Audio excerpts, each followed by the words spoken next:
शिवाय नमस्तुभयम। तो इस टाइम पे हमारे गुरुजी के ऊपर सभी लोग एकदम परेशान हो गए हैं। उनको गलत साबित करने के लिए बिल्कुल एकदम परेशान है क्या? अभी मेरे पास एक मैसेज आया था, एक बहन का मैसेज आया था। कौन गलत है इसको कैसे समझ पाएं? देखो, मैं आपको इस पूरी वीडियो में तीन तीन क्लिप दिखाने जा रहा हूं, ठीक है ना? वो तीनों क्लिप आप सुनोगे ना, आपको समझ में आ जाएगा कौन सही है और कौन गलत है।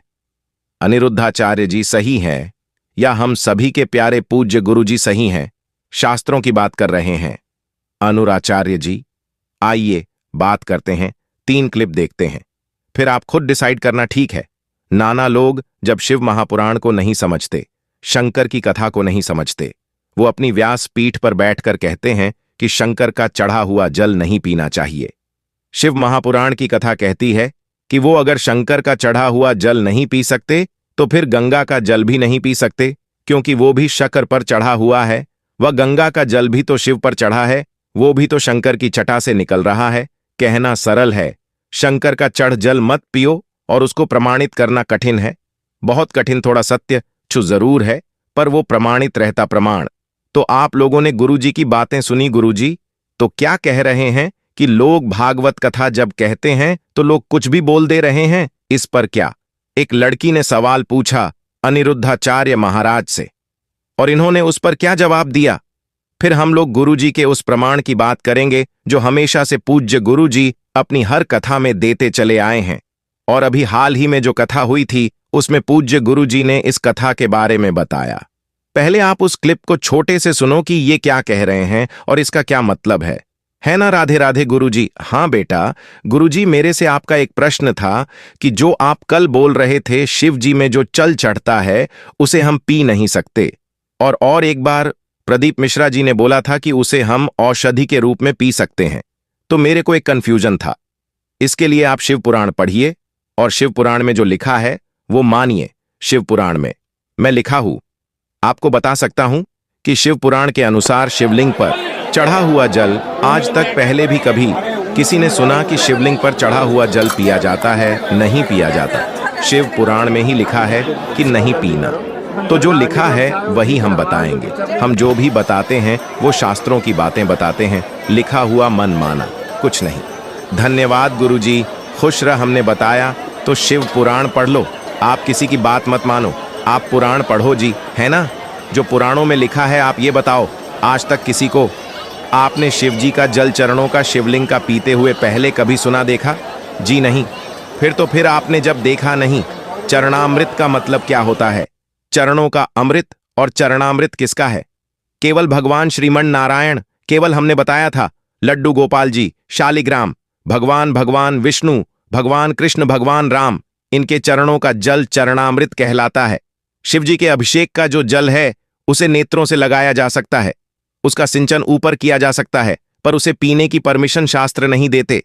तो क्लिप्सू आप लोगों ने क्या कहा कि ऐसा कोई भी चरणामृत जो हम महादेव के शिवलिंग के ऊपर चढ़ाते हैं उसे चरणामृत नहीं माना जाता।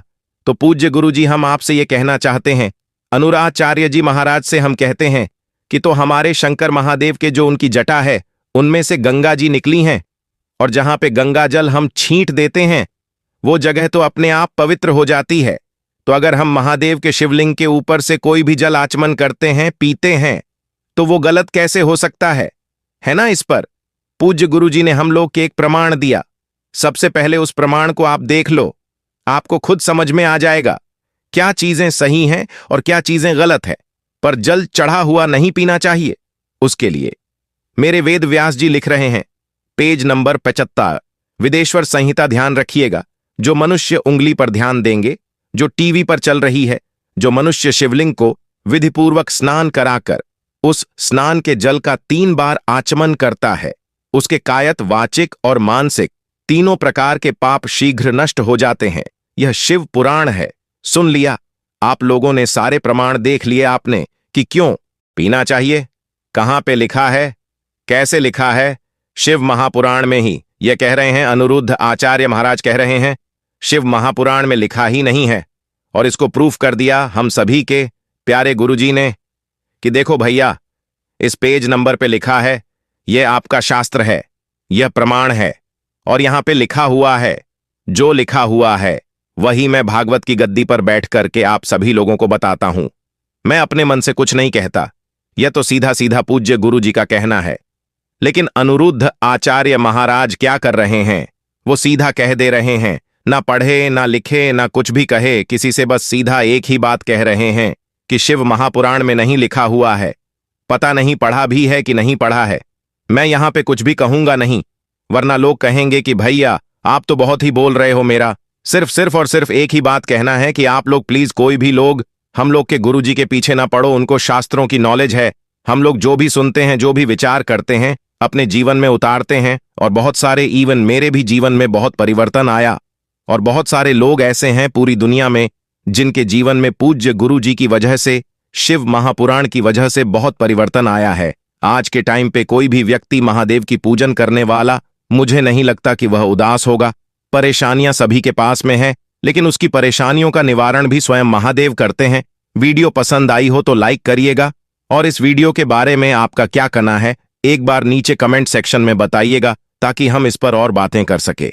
बाकी पसंद आया हो तो लाइक करिएगा, ज्यादा से ज्यादा शेयर करिएगा, ताकि सभी को इस प्रमाण के बारे में पता चले। और हां, चैनल को जरूर सब्सक्राइब करना है। श्री शिवाय नमस्तुभयम।